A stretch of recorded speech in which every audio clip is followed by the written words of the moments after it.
आप किस तरह रूटीन को मैनेज करते हैं? बिल्कुल, बिल्कुल। इसमें मैं भी सहमत हूँ कि मैंने भी कई रूटीन और कई पेजेस फाड़े हैं रूटीन बना इसलिए सबसे अच्छी स्ट्रैटेजी ये होगी कि आप फ्लेक्सिबल स्टडी करें। तो एनसीईआरटी को मैंने एक बार नहीं, कम से कम 2 से 3 बार उसे बार-बार रिवीजन करते रही। मैथ्स में एक्यूरेसी कैसे इंप्रूव करना होता है? आपने ये कैसे किया? बिल्कुल, सर भी हमेशा कहते हैं और अक्सर लोग कहते हैं कि maths is all about practice. हाँ, प्रैक्टिस है तो मैथ्स है। खुशी होती है मुझे बताने में कि एसएसटी में मुझे 99 मार्क्स आए थे। वो 1 मार्क्स भी मेरे सर बस एक एमसीक्यू में कटे थे और वो भी मेरी गलती से मैंने क्वेश्चन को गलत पढ़ लिया था। इस जितने को मार्क्स का क्वेश्चन पूछा जाता था, मैंने उतने ही मार्क्स का आंसर किया।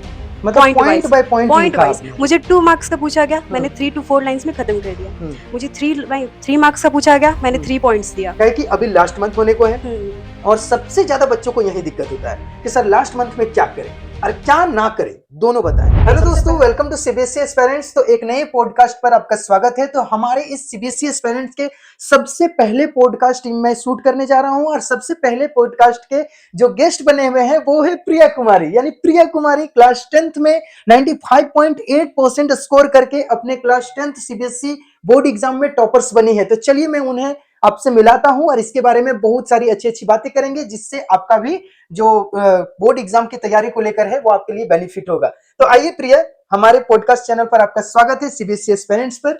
ये लीजिए।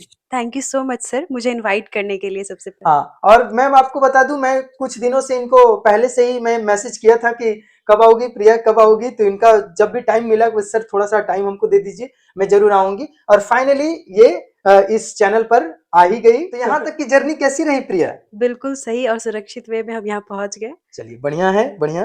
तो सबसे पहले हमारे व्यूअर्स को, हमारे बच्चों को, क्लास 10th 12th के जो भी बच्चे देख रहे हैं इस चैनल पे, उनको अपना ब्रीफ इंट्रोडक्शन दीजिए जी, और जी। बताइए कि अपने बारे में थोड़ा सा उन्हें बताएं। Yes, sir.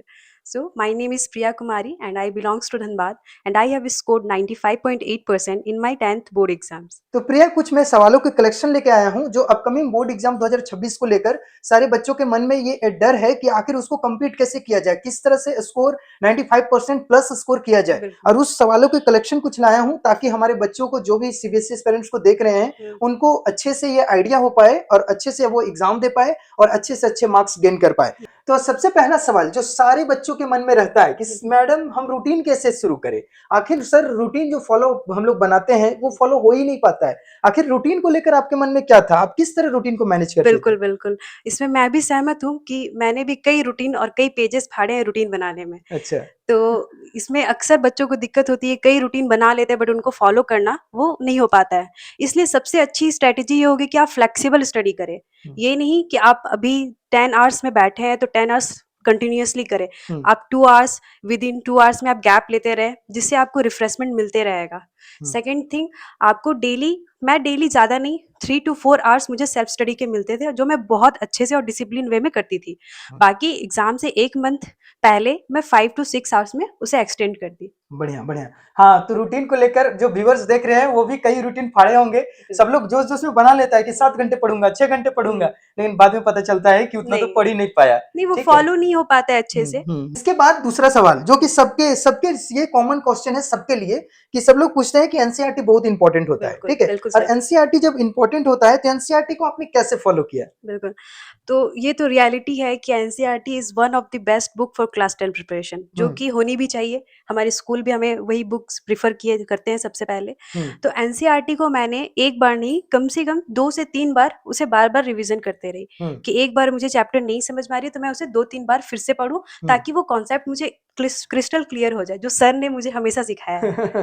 क्योंकि मैंने खुद जब क्लास 10th में था तो लगभग 6 टू 7 टाइम्स मैं एनसीईआरटी साइंस को लेकर और मैथमेटिक्स को लेकर, बाकी दूसरा सब्जेक्ट नहीं पढ़ पाया था मैं भी, क्योंकि मैथ साइंस में ज्यादा इंटरेस्ट था।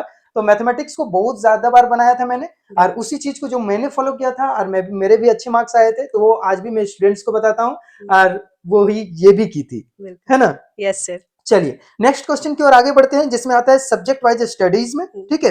और सब्जेक्ट वाइज स्टडीज में सबसे पहला क्वेश्चन मैथमेटिक्स को लेकर, यस क्योंकि सर। मैथ्स दादा के दद्दा कहा जाते हैं, यानी ग्रैंडफादर ऑफ ऑल सब्जेक्ट्स। तो बिल्कुल। मैथ्स में एक्यूरेसी कैसे इंप्रूव करना होता है? आपने ये कैसे किया? बिल्कुल, सर भी हमेशा कहते हैं और अक्सर लोग कहते हैं कि maths is all about practice. हाँ, प्रैक्टिस है तो मैथ्स है, कॉन्सेप्ट इस तभी क्लियर होगा। तो मैंने भी मैथ्स में सर के क्वेश्चंस किए, सर ने जो भी क्लास में प्रैक्टिस कराया, चाहे ऑनलाइन हो चाहे ऑफलाइन हो, पेपर्स जो हमें बताया उसको मैंने अच्छे से फॉलो किया। और सर तो पढ़ाते हैं, तो आपने भी देखा होगा वीडियो, तो सर का पढ़ाने के बाद तो मेरा कॉन्सेप्ट पूरी तरह से क्लियर हो जाता था। बस मैंने क्वेश्चंस को अच्छे से अटेम्प्ट किया और प्रैक्टिस किया है। चलिए, बहुत अच्छी बात है, क्योंकि मैथ्स तो आप जानते ही हैं, सबसे ज्यादा अगर प्रॉब्लम आता है तो मैथ्स में ही बच्चों का आता है, और अगर सबसे कम प्रॉब्लम आता है तो भी मैथ्स में ही हाँ। आता है, क्योंकि मैथ्स एक ऐसा सब्जेक्ट है जिसमें आप 3 डिजिट के स्मॉलेस्ट नंबर स्कोर कर सकते हो, यानी 100 में 100। ठीक बिल्कुल। है, तो वो चीज आप कर सकते हो, और मैथमेटिक्स आपके पूरे ओवरऑल परसेंटेज को बढ़ाता है, तो इसीलिए मैथ्स बहुत जरूरी है। और जो इंसान मैथ्स पढ़ता है प्रतिदिन, उसका ब्रेन का एक्सरसाइज भी होता है, और बाकी के सब्जेक्ट आपको चुटकियों में याद होने लगेंगे। तो बिल्कुल ये सर। मैथ्स की एक अच्छी बात होती है। चलिए, इसके बाद हम लोग सेकंड यानी साइंस की तरफ बढ़ते हैं। साइंस को आपने कैसे कंप्लीट किया, अच्छा किया, और साथ ही डायग्राम्स, इक्वेशंस, ये सब याद करने के क्या तरीके आपने अपनाए? बिल्कुल, साइंस में जैसे कि हमारे 3 पार्ट्स होते हैं, फिजिक्स, बायो एंड केमिस्ट्री। तो फिजिक्स में अक्सर न्यूमेरिकल्स ज़्यादा होते हैं और थ्योरी भी होती है, तो उसको मैंने थ्योरी पढ़ के फिर न्यूमेरिकल को हमेशा प्रैक्टिस करने की कोशिश की, जो भी एनसीईआरटी में गिवन है। उसके बाद बायो के लिए मेनली आपको याद करना पड़ता है, थ्योरी पेपर ज़्यादा है, तो आप उसको टाइम टू टाइम उसको डायग्राम और चार्ट बना के अच्छे से रिवीजन कर सकते हैं, शॉर्ट नोट्स प्रिपेयर कर सकते हैं। और केमिस्ट्री के जो भी फॉर्मूला और इक्वेशन है, उसको आप 1 शीट पेपर में लिख के उसे बार-बार याद करके और उसके कॉन्सेप्ट को प्रैक्टिस करके, जितने क्वेश्चन जैसे सर हमें बार-बार बैलेंसिंग इक्वेशन और जो भी केमिकल इक्वेशन होते थे, उसको बार-बार प्रैक्टिस करवाते थे। वो रे डायग्राम, हाँ, जो बिल्कुल। कॉनकेव लेंस, हाँ। कॉन्वेक्स लेंस का रे डायग्राम, उससे तो 1-2 क्वेश्चंस फिक्स वो है, आते फिक्स ही है। रहता है, ठीक है, तो कुछ ऐसे क्वेश्चंस है जो कि साइंस में पूरी तरह फिक्स है। आपको एक क्वेश्चन अगर आपने इसको कर लिया तो फिर बाद में आपको देखने की जरूरत नहीं है, वो आपका आएगा ही आएगा। ये बोलते दुनिया इधर से उधर हो जाए, हाँ। सूरज उगना बंद हो जाए, लेकिन वो क्वेश्चन रुकेगा नहीं। बिल्कुल। तो ये कहावत है, और ये कहावत सच बात भी है कि हाँ, कुछ ऐसे क्वेश्चंस है जैसे कि रे डायग्राम हो गए, ओम्स लॉ हो गए, इसके रिगार्डिंग कुछ ये तो न्यूमेरिकल आना हो गए। ही है। इसके बाद जो वो लेंस इक्वेशन है, वो सब सारे हो गए, तो उससे न्यूमेरिकल आता ही है, हाँ। तो वो होता ही है। ठीक है, तो वो सब आपको करना ही पड़ेगा। चलिए, इसके बाद हम लोग चलते हैं सोशल साइंस में, और सोशल साइंस के लॉन्ग आंसर टाइप क्वेश्चंस को जो मुश्किल लगते थे, उसको आपने कैसे किया? आपका क्या मेथड था सोशल साइंस को लेकर? क्योंकि बच्चे बोलते हैं कि सर मैथ तो हो जा रहा है, साइंस तो हो जा रहा है, लेकिन सोशल साइंस, बाप रे, नंबर्स कैसे याद रखूं, फिर क्या बोलते हैं उसको, डेट्स कैसे याद रखूं, तो वो सब आपने कैसे किया? और सोशल साइंस में आपके कितने मार्क्स आए, ये भी बता दीजिए व्यूअर्स को। बिल्कुल, बिल्कुल। हाँ। मैं खुशी होती है मुझे बताने में कि एसएसटी में मुझे 99 मार्क्स आए थे। वो 1 मार्क्स भी मेरे सर बस एक एमसीक्यू में कटे थे, हाँ। और वो भी मेरी गलती से मैंने क्वेश्चन को गलत पढ़ लिया था, इसलिए। तो अब 99 स्कोर करने के पीछे बहुत बड़ा चीज़ है कि आप सबसे पहले मैंने हिस्ट्री को, वो चैप्टर मुझे नहीं आता था, मुझे घुसता ही नहीं था कि क्या मतलब है। बट मैंने फिर उसे क्या किया कि बार-बार एक ही चैप्टर को कम से कम 3 बार पढ़ा।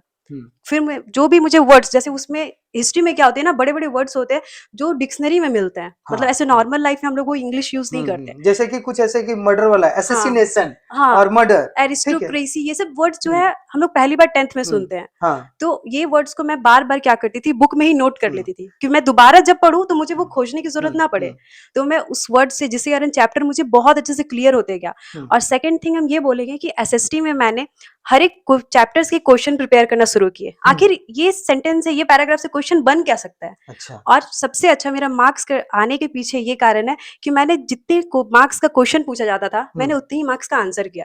मतलब पॉइंट बाय पॉइंट लिखा आपने। मुझे 2 मार्क्स का पूछा गया, मैंने 3 to 4 लाइन्स में खत्म कर दिया। मुझे 3 मार्क्स का पूछा गया, मैंने 3 पॉइंट्स दिया। 4 मार्क्स 4 पॉइंट्स, 5 मार्क्स 5 पॉइंट्स, मतलब आपने एग्जैक्टली। पहले पॉइंट वाइज लिखा, इंट्रोडक्शन, बॉडी, फिर कंक्लूजन फिर को भी। कंक्लूजन दिया। और इसी तरह क्या, अगर मुझे एक्स्ट्रा पॉइंट्स आते भी है, तो मैं उसे ऐड कर, जैसे 5 पॉइंट्स है, 5 मार्क्स का है, तो मैं 6 पॉइंट्स ऐड कर देती थी, बट ज्यादा लेंथी नहीं करती थी। और ये था कि जो भी इंपॉर्टेंट कीवर्ड्स होते थे, मैं उसे अंडरलाइन करते रहती थी, ताकि वो नीट और क्लीन दिखे। चलिए, बहुत अच्छी बात है। तो आप इसका ये सब मेथड जो है एसएसटी का, वो आप समझ सकते हैं और उसको फॉलो भी कर सकते हैं। चलिए, अगले क्वेश्चन हम हिंदी और इंग्लिश की तरफ बढ़ते हैं, यानी हम लोग सब्जेक्ट वाइज पहले जान लेते हैं, फिर एक बार कंक्लूजन भी करेंगे। ठीक है, तो हिंदी इंग्लिश को लेकर जो बच्चों का सवाल है, वो सबसे बड़ा है कि ग्रामर कैसे इंप्रूव करें। हर बार गलती हो जाती है, बिल्कुल। मॉडल्स में गलती हो जाती है, ग्रामर करेक्शन में गलती हो जाती है, सेंटेंस को समझ नहीं पाते, ये सब कैसे किया जाए? जी सर मैं भी बताऊं तो मैंने भी बहुत सारे ग्रामर में गलतियां की थी, बट हाँ। बोर्ड्स में मेरे मार्क्स आने के पीछे ये है कि मैंने फिर प्रैक्टिस बहुत की थी। मैं अच्छा। बार बार एक वर्ड को बोल रही हूँ सर, हाँ, प्रैक्टिस, जो आप भी सिखाए, ठीक है, क्योंकि प्रैक्टिस ही हर सब्जेक्ट में मायने रखता है। हाँ, और एक स्लोगन भी है, हाँ, practice makes a man man perfect. Perfect. Practice ही आदमी को परफेक्ट बिल्कुल। बनाता है। तो इंग्लिश के लिए मैं एक चैनल प्रेफर करूंगी, सिमरन सहानी, जिन्होंने मुझे मेरे 10th के वक्त बहुत हेल्प किया उनके चैनल से कि इंग्लिश ग्रामर, और उन्होंने जो कॉन्सेप्ट क्लियर करके अच्छे से पढ़ाती है वो, तो मुझे बहुत पसंद है, और उनको मैंने बहुत अच्छे से फॉलो किया। तो उनके ये से उन्होंने जैसा मॉडल्स पढ़ाया, ग्रामर पढ़ाया, हिंदी में पढ़ाया, इंग्लिश में सॉरी, और जो भी पोएम्स स्टोरीज होती थी उन्होंने बहुत ही समराइज वे में बताया। तो उन्हें फॉलो करके मैंने इंग्लिश और हिंदी में अच्छे से स्कोर किया था। अच्छा, बहुत बढ़िया। और ये है सीबीएसई एस्पिरेंट्स का आप चैनल देख रहे हैं, जबकि हमारी टॉपर्स ने सिमरन साहनी का भी नाम लिया, तो ऐसा कुछ नहीं है कि सर के लिए सब कुछ है। ये जो इनको जेन्युइन रिव्यू है इनके बोर्ड एग्जाम को लेकर, वो सब आपके साथ डिलीवर करना चाहती है, आपके साथ शेयर करना चाहती है, ताकि आप भी अच्छे से अच्छे मार्क्स स्कोर कर पाए। ठीक है, तो चलिए नेक्स्ट क्वेश्चन की ओर बढ़ते हैं। नेक्स्ट क्वेश्चन जो है कि सीबीएसई की जो मार्किंग स्कीम के हिसाब से आंसर राइटिंग कैसे करते हैं आप? जो मार्किंग स्कीम है कि अगर कोई क्वेश्चन पूछा तो उस क्वेश्चन को किस वे में आप लिखते हैं, पहले क्वेश्चन के लेंथ को कैसे मैनेज करते हैं, मार्क्स कैसे हैं, क्वेश्चन का मार्किंग स्कीम मतलब कि कौन सा क्वेश्चन कितने मार्क्स का है, क्या क्या लिखने में कैसे होगा, ये सब आइडिया आपको 10th क्लास से पहले कैसे आ गया? क्योंकि अब आप 11th 12th में उस चीज को तो आप समझ पा रहे होंगे, लेकिन 10th क्लास से पहले तो बच्चे को नहीं पता होता है, तो वो सब कैसे हुआ? सर ने जैसे अभी कुछ देर पहले बताया, और सर ने हमें क्लास में भी ये चीज सिखाया था कि आंसर राइटिंग के वक्त आप ये ध्यान रखें कि पहले इंट्रोडक्शन, फिर बॉडी, फिर कंक्लूजन हो, जिससे कि आंसर राइटिंग बहुत ही फाइन और बहुत ही अच्छे तरीके से दिखता है, और आप टीचर जो चेक करते हैं उनको बहुत अच्छे से समझ में आता है कि बच्चे ने अच्छा लिखा है। रही बात, तो मैं खुद एक सीबीएसई एवल्यूटर हूँ, मैं सीबीएसई में कॉपी चेकिंग के लिए भी जाता हूँ। ठीक है, तो जो बच्चे इस तरह से लिखते हैं हम लोग समझ जाते हैं कि वाकई में बच्चा पढ़ने में ठीक है, और उसका जो क्वेश्चन उसका होना चाहिए उसी के अकॉर्डिंग वो आंसर दिया है। और साथ ही अगर उसमें डायग्राम की जरूरत है तो डायग्राम भी जरूरी है और उसको बनाया हुआ रहता है। अगर साइंस की बात करें तो अगर कोई परिभाषा दिया है उसको डिफाइन करना है, तो डिफाइन कीजिए, मान के चले डिस्प्लेसमेंट रिएक्शन, तो डिस्प्लेसमेंट रिएक्शन को डिफाइन करना है, और उसके साथ साथ सिर्फ डिफाइन करके नहीं छोड़ देना, एक एग्जांपल उसको इक्वेशन के साथ लिखना जरूरी है। मैं बार बार हमेशा बोलता हूँ सबसे सारे व्यूअर्स को, सारे स्टूडेंट्स को, कि बच्चों जब भी आपका डेफिनेशन हो और अगर वो साइंस की क्वेश्चंस हो उसके साथ एग्जांपल जरूर जोड़े।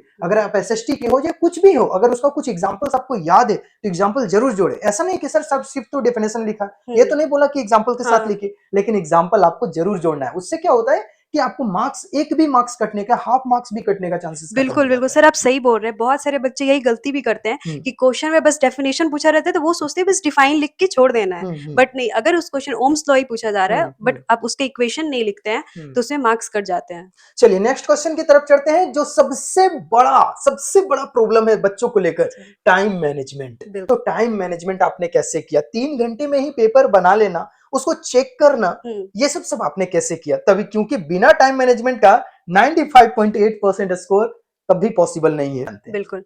तो सर सबसे पहले मुझे क्वेश्चन पेपर जब भी था तो आता था तो मैंने पहले 15 मिनट्स क्वेश्चन पेपर को ओवरव्यू करने में लगाती थी। 15 मिनट्स काफी है, बट उससे कम ही, कि क्वेश्चन को एक बार फास्ट में पढ़ लूं। उसके बाद मुझे आइडिया हो जाता था कि कौन सा क्वेश्चन मुझे जल्दी आता है, इजी आता है, और कौन सा क्वेश्चन में ऐसा क्वेश्चन जो मुझे डाउट लगता था एक दो क्वेश्चन में कि नहीं ये मुझे थोड़ा टाइम लगेगा या मैं कुछ कॉन्सेप्ट भूल रही हूँ, तो उसको मैं सर्कल करके छोड़ देती थी। पहले मुझे जितने भी हाई वेटेज और इजी जो मुझे आते थे पहले मैं उसे लिखना शुरू करती थी। उसे करने के बाद फिर मैं लो मार्क्स वाले में जाती थी, उसे इजी वाले में सारे पैटर्न हो गया। उसके बाद अब जो मुझे डाउट्स वाले क्वेश्चन बचे तो मैं उसको करती थी। क्या होता था, इजी वाले करने से मुझे ज्यादा टाइम नहीं लगते थे, क्योंकि वो आंसर मेरे जस्ट मुंह पे जस्ट मैं सॉल्व करती गई और आंसर कंप्लीट।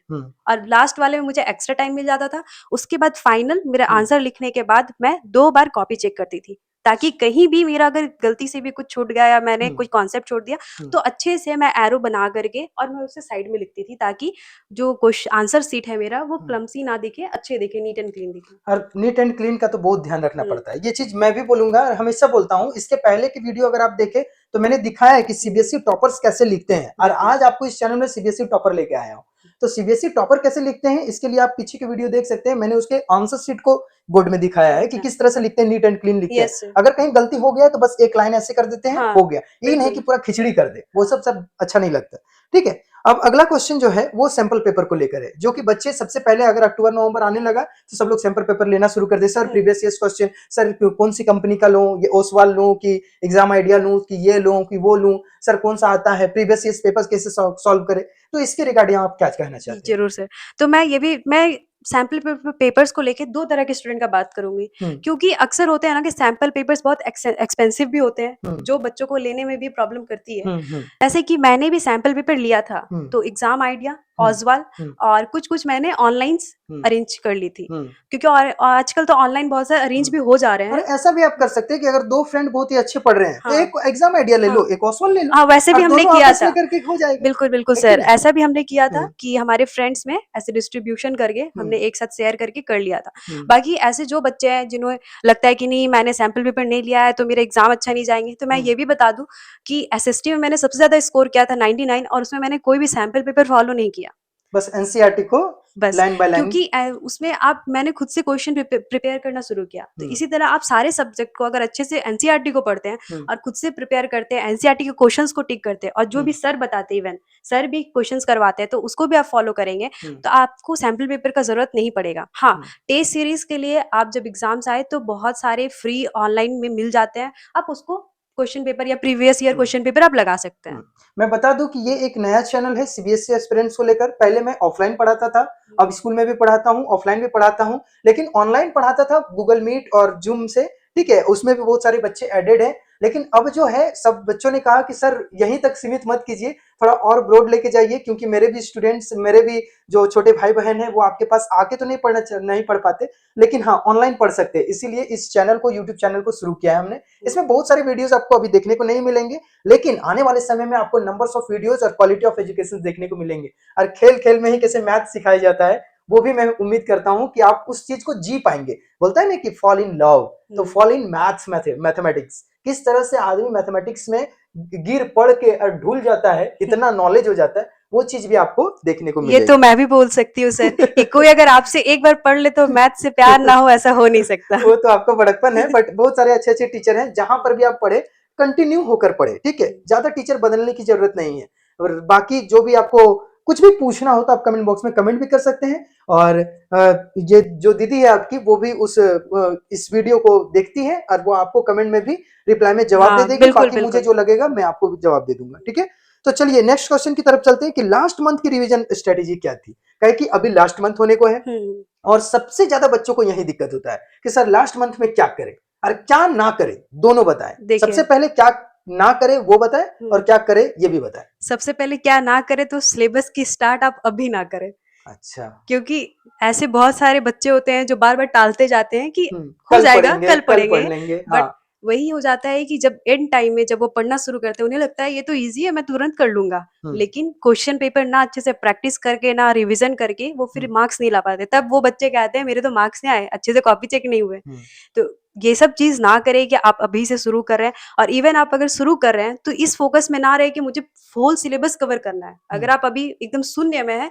तो आप कोशिश बस ये करें कि आप बस पास हो जाएँ अच्छे 60% के से। हाँ। आसपास नंबर आपको कैसे आ जाए, हुँ। उस चीज को लेकर आप थोड़ा सा ध्यान दें और अच्छे अच्छे क्वेश्चंस करें। बाकी इंपॉर्टेंट क्वेश्चन प्रीवियस इस पेपर हाँ। देख ले, ये काफी हाँ, होता है सिलेबस ना। को आप एनालाइज़ करेंगे तो हमारे सिलेबस में सब चीज़ लिखा हुआ रहता है कि कितने मार्क्स का कौन-सा चैप्टर आ रहा है। ब्लूप्रिंट। हाँ, ब्लूप्रिंट। तो आप उसमें देख सकते हैं कि अगर जो चैप्टर का ज़्यादा वेटेज है और ईज़ी है, आप हिस्ट्री और इकोनॉमिक्स देख लीजिए। वेटेज सेम रहता है 20-20, तो आप इकोनॉमिक्स कंप्लीट करिए। अब रही क्वेश्चन की क्या करनी चाहिए हमें, तो जिन्होंने सिलेबस अच्छे से कंप्लीट कर लिया है, अभी तक तो हो ही जाती है, स्कूल्स, ट्यूशन्स में तो हो जाती है अच्छे से। तो अब आपका ये काम है कि आप अच्छे से क्वेश्चन पेपर प्रैक्टिस करें। बस पर डे आप 2 to 3 question paper each subject, या 1 ही पेपर आप ईच सब्जेक्ट के पर डे आप स्टार्ट करें करना। ठीक। जिससे कि होगा क्या कि आपको क्वेश्चन का आइडिया हो जाएगा कि कैसे आपको टाइम मैनेजमेंट, सबसे दूसरी बात कि टाइम मैनेजमेंट और क्वेश्चन का प्रैक्टिस दोनों हो जाएगा। इसके बाद हम लोग बढ़ेंगे सबसे इंपॉर्टेंट सवाल पर, जो कि बच्चे, पेरेंट्स और टीचर्स पीटीएम में सबसे ज्यादा परेशान रहते हैं कि ये मोबाइल डिस्ट्रैक्शन कैसे मैनेज करें। तो आपने मोबाइल डिस्ट्रैक्शन को कैसे मैनेज किया? बिल्कुल, बिल्कुल। तो ऐसा है सर कि मैंने भी फ़ोन का हेल्प लिया है, ऐसा नहीं, लेकिन बुक्स का ज्ञान अलग है। आपको बुक्स ही पढ़ना चाहिए, बाकी फ़ोन बस एक हेल्प है। ओरिजिनल जो ज्ञान होता है, हाँ। ओरिजिनल कंटेंट वो आपको बुक से ही बुक से मिलता ही है। मिलेगा। जो सोचेंगे हाँ। सब चीज़ फ़ोन से हमें मिल जाएगा, बुक से कुछ नहीं है, तो हाँ। ऐसा बहुत ही मिथ है ये। हम्म। आपको बुक को अच्छे से फ़ॉलो करना चाहिए। और रही बात मेरी कि मैंने किसे अवॉइड किया फ़ोन को, तो मैंने कोई सोशल मीडिया भी ऑन नहीं किया था। कोई सोशल मीडिया में मेरा प्लेटफ़ॉर्म में कोई आईडी नहीं था। और रही कि पढ़ाई के वक़्त मैं फ़ोन को या तो दूसरे रूम में रख देती लेकिन थी। ये सवाल आप देखे होंगे, ये जो आंसर है ना सारे टॉपर्स का, एक जो आंसर है वो कॉमन मिलेगा कि सोशल मीडिया में ज्यादा इन्वॉल्व नहीं होना है। आपको क्या बोलते हैं, ब्लॉग्स रहे या रील्स रहे या इंस्टाग्राम रहे, कुछ भी अब भी एकदम बंद कर दीजिए। अगर आपका अकाउंट भी है तो आप थोड़ा थोड़ा धीरे धीरे धीरे धीरे उसको पूरी तरह से बंद कर दें। फिर आप जैसे क्लास 10th का एग्जाम दे आओ, उसे दूसरा दिन से ही शुरू कर दो ना। बिल्कुल हम आप कहाँ बोल रहे हैं मना करने को, अब भी मैं मना करने को बोल रहा हूँ, मैं कुछ समय के लिए उसको अवॉइड करने के लिए बोल रहा हूँ, ठीक है। क्योंकि हम बोल दे कि पूरी तरह से ये अवॉइड कर दो, तो मेरे और आपके बोलने से जरूरी नहीं है कि स्टूडेंट्स ये चीज करेंगे, क्योंकि जब तक अंदर से आग नहीं आता है ना कि हमको पढ़ना है, तो वो चीज नहीं हो पाता है। बिल्कुल सर। ठीक है, तो इसीलिए आप कुछ देर तक उसको अवॉइड कर दे। हाँ, तो बस मैं फ़ोन यूज़ नहीं करती थी, मैं या तो मम्मी को दे देती थी, हम्म। मम्मी अपने पास रखती थी, उनसे लॉक लगवाती थी कि हम्म। आप मुझे अगर मैं माँगूँ भी तब भी मत देना, हम्म। क्योंकि मैं अभी सेल्फ स्टडी कर रही हूँ। हाँ, हम्म। जब मुझे फ़ोन की ज़रूरत हुई कि मुझे हेल्प चाहिए फ़ोन से पढ़ने हम्म। हैं, हम्म। तब मैं लेती थी। तो नेक्स्ट क्वेश्चन जो है वो पूरा ओवरऑल कंक्लूजन का है कि टिप्स फॉर स्टूडेंट्स 95% प्लस कैसे स्कोर करे, इसके लिए आप क्या टिप देना चाहेंगे स्टूडेंट्स को? बिल्कुल सर, तो जो मैंने फ़ॉलो किया है मैं वही टिप्स को बताना चाहूँगी। सबसे पहले एनसीईआरटी को अच्छे से फ़ॉलो करें। NCERT is the key book of class 10। दूसरी बात कि शॉर्ट नोट्स प्रिपेयर करें और सिली मिस्टेक्स को अवॉइड करें कि बहुत बच्चे होते हैं स्पेलिंग मिस्टेक्स हुई या प्लस को माइनस कर देना, ए प्लस बी पूछे तो ए माइनस बी कर दिए, ठीक है। तो इसको होता है। अवॉइड करें, अच्छे से क्वेश्चन को एक बार पढ़े, खासकर मैथ्स के क्वेश्चन को। थर्ड वन कि आप टाइम मैनेजमेंट के लिए प्रैक्टिस करें, जो मैंने बार बार कही है, प्रैक्टिस प्रैक्टिस प्रैक्टिस। प्रैक्टिस करना है। फोर्थ ये रहेगा कि आप अपने राइटिंग स्किल्स को सही करें। आंसर राइटिंग को भी प्रिपेयर करना जरूरी है, क्योंकि आंसर राइटिंग आप अगर आप सही से नहीं करते तो उसमें भी टीचर्स मतलब सर तो चेक करते हैं, तो सर ने तो हमें बार बार सिखाया कि आंसर राइटिंग अच्छे से होने मैंने चाहिए। इतनी बार टेस्ट लिया है ऑफलाइन क्लासेस में, ठीक है। कुछ समय मैं ऑफलाइन क्लासेस में इनको पढ़ाया था, बाकी कुछ ऐसे समय आ गया था कि मुझे कहीं निकलना था, तो ऑनलाइन भी शुरू किया, फिर बाद में ऑफलाइन में फिर आ गई थी। तो ऑफलाइन क्लासेस में इतना सारा टेस्ट लिया हूँ कि सारे बच्चे, कुछ बच्चे तो परेशान होकर क्लास भी नहीं आते थे। तो वो काम आप बिल्कुल ना करें। अगर सर टेस्ट ले रहे हैं, जो भी मार्क्स आपके आ रहे हैं, लेकिन टेस्ट में जरूर अपियर होइए। पता तो चले दिल को कि मैंने कितना पढ़ा है, कितना नहीं, कितना पानी में हो। अरे क्या फर्क पड़ता है अगर कम मार्क्स आते हैं, अगली बार और अच्छा कर लेना, अगली बार और अच्छा कर लेना, अगली बार और अच्छा कर लेना। सर आपको याद होगा कि कार्बन का जो पहला टेस्ट था कार्बन चैप्टर का, तो मैंने कम स्कोर किया था। हाँ, बिल्कुल। क्योंकि उसमें मेरे मार्क्स कटे थे रिवीजन अच्छे से नहीं करने से, आंसर राइटिंग सही से नहीं लिखा था। और कार्बन का कितना दिन तक चला था क्लास? हाँ बिल्कुल, ऐसे नॉर्मली स्कूल्स में हमारे कार्बन को विद इन अ वीक भी नहीं, 4 डेज to 5 डेज में कंप्लीट कर दिया, बट सर ने हमें कम से कम 18 to 20 डेज उस चैप्टर में पढ़ाया। मैं हमेशा बोलता हूँ कि 17 से 18 दिन लगते हैं पूरा कार्बन चैप्टर को पढ़ाने में, जबकि एक घंटे की क्लास नहीं, 1.5 से 2 घंटे की क्लास में लेता हूँ, उसके बाद 18 दिन लगता है। तो सोच लो कि कार्बन कैसे पढ़े होंगे, ठीक है।